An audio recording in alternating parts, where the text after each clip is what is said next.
Let's talk a little bit about the evolution of armor. Now, in talking about this subject, it is worth noting that this is such a broad subject with so many facets that I'm really going to very much give a broad overview. And so, while there might be some details I will leave out, it's not that I'm not aware of them or I'm ignoring them. It's just that I don't have the time to cover every single aspect of how armor evolved.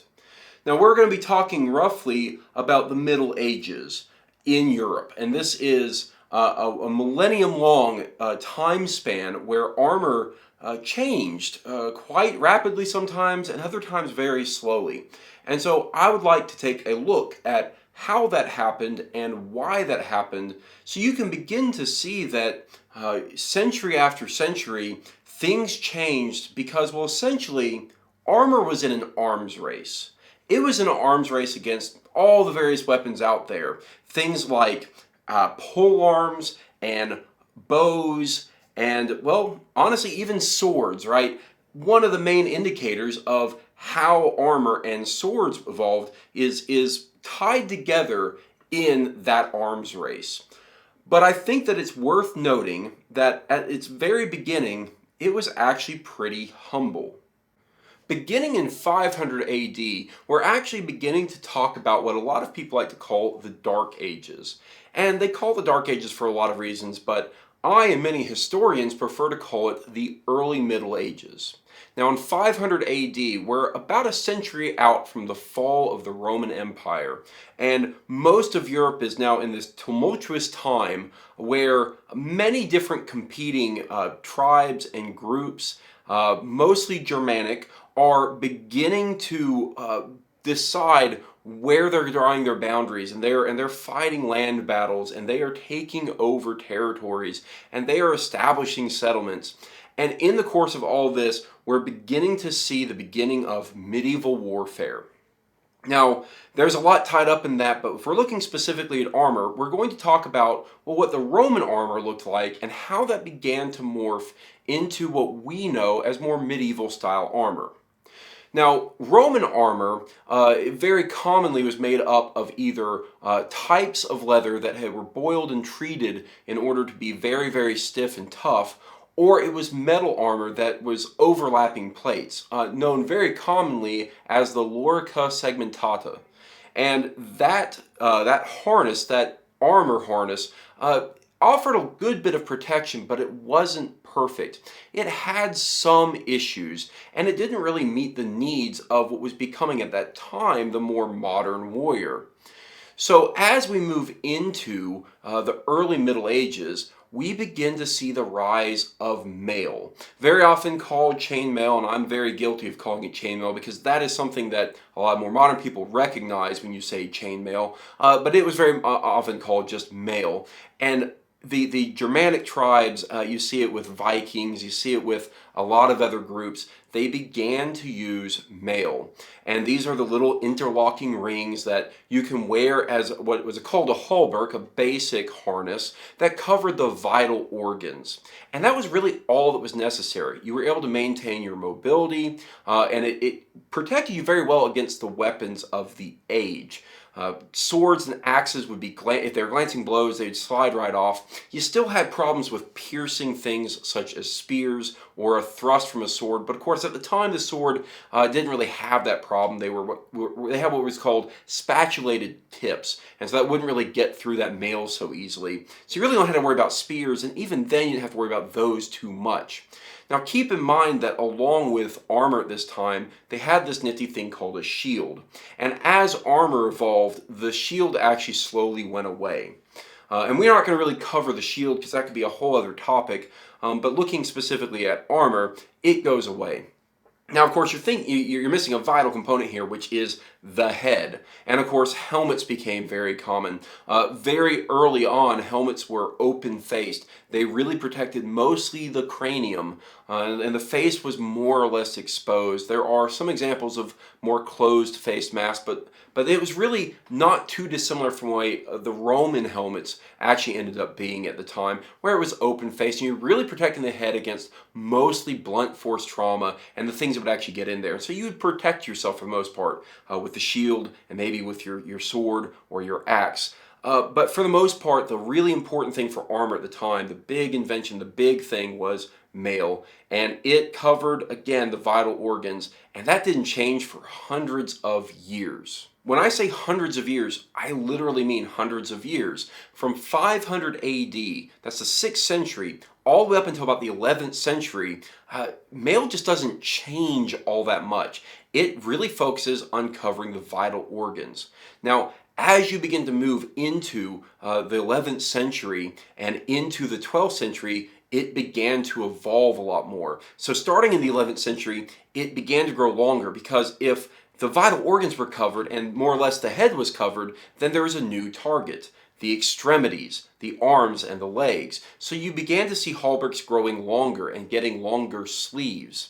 And that happened for a while. In fact, you see this in a lot of the art, such as the Bayeux Tapestry, 1066, the invasion of England. You see these long outfits of maille. But moving into the 12th century, nifty things began to happen. You began to have specialized pieces of maille being created, because it was no longer sufficient just to have a long hauberk. So they began to make special pieces like chausses. That's nifty little inventions of maille for the legs that actually covered your entire leg and even foot. And the headpieces, the coiffes, began to get more and more complex too. It got to the point where the entire body was covered in maille except for maybe this much of the face. And that was about as far as maille could go in advancement. And at that point, the weaponry was beginning to get more specialized, because now these cutting blows just didn't work so well. And while you could still thrust and you still had spears, you ended up still having one major problem on the battlefield, and that was concussive force. And as things such as axes might have gone by the wayside, you began to have developments of things like maces, and these things that would deliver crushing blows. And so now the target is no longer the exposed part of the body, it's now the joints. You're looking to get that crushing blow on the shoulder, on the elbow, or on the hands or knees.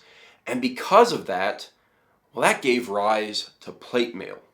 Now, of course, it's worth noting that at this time, helmets were beginning to evolve more. They were covering more of the head. And people often wonder why, if you have a chainmail coif, why might they have been worn under helmets? What's the purpose of that? And the answer can actually be seen in something of a trend in helmets through the rest of the Middle Ages, and that's simply that helmets needed to be more utilitarian. And you can see this in the ability to shed the helmet. So you can wear the helmet while it's useful for the level of protection it gives, but when you need to remove it, when you need more maybe visibility, you can't see out of the eye slits anymore, you could actually take the helmet off and you still have the coif covering you and protecting your head. And you see that as helmets begin to evolve, they begin to evolve pieces that can actually be discarded on the battlefield as you progress throughout the Middle Ages. So that's worth noting, and it's, again, a full subject on its own that would be very hard to cover in a brief time period, but it's worth noting. Now, of course, plate, which you can kind of call helmets part of plate armor, but plate armor started becoming more common in the 13th to 14th century. And so we transition into the High Middle Ages, and the arms race at this point begins in earnest. So plate is beginning to become integrated into your maille armor, and you're protecting your joints more, and you're putting plate on your elbows and on your shoulders. Of course, that's not going to help you against an arrow hitting you in the chest, which is going to go right through your maille. So they've developed a breastplate, and now you've got this hybrid approach where you have the breastplates and the shoulder plates and the elbow plates, but the rest of it's still kind of maille. And as things continued to progress, well, it began the decline of maille as a primary form of armor. And pretty soon the entire body was essentially encased in steel. And maille still had its place. It could still be used at key points in the joints, under the arms, at the bend of the arm. But those would ward off blows of even the sharpest swords. Aha, but what about the more pointy swords? Well, Shad, what are you doing in my Get out! Shoo! I'm sorry, my friend, I simply cannot do that. How did you get here? Transdimensional orthostatic hypertension. Doesn't orthostatic hypotension mean getting dizzy from standing up too quickly? Maybe. But you interrupted my video on the evolution of the sword, so I figured it was only fair that I interrupt your video on the evolution of armor. You're doing an evolution of the sword video? I didn't interrupt that, but I will now. No, you're right, I actually haven't even completed my video yet. So if it isn't done, how did you interrupt it?